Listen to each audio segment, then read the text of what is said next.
So in 2003, I got married to my husband, who's from Belgium.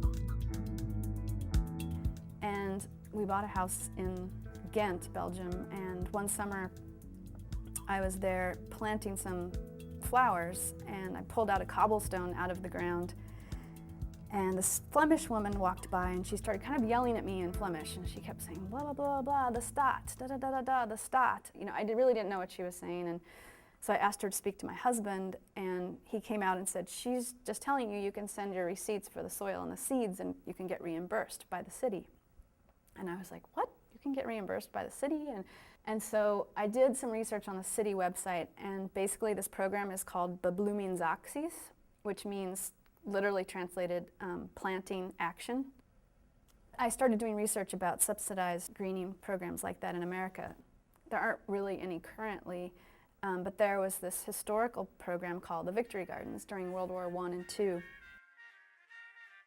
And basically the Department of Agriculture and the Department of Civil Defense got together and said, we don't have enough food to provide Americans food and the soldiers at war, so let's kind of enlist each individual in America to contribute to the war effort and grow food in their backyards. And I was just like, God, what a massive participation that happened in America.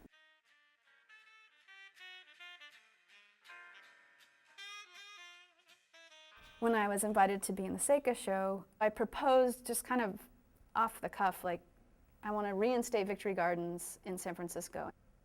I thought about, okay, there's this real world project that I'm aiming for, and at this point in my mind, there was this museum show that I'm doing in a gallery. Where do these two worlds collide?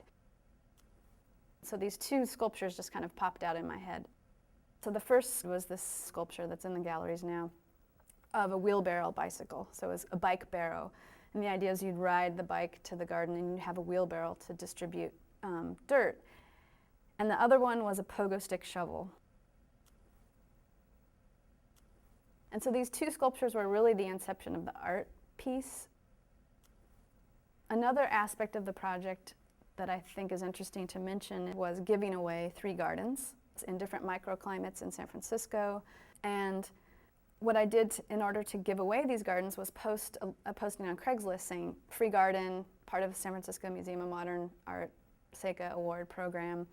Kind of described the project and said, I'm looking for ethnically diverse or elderly people in the Mission District. This was one posting I did.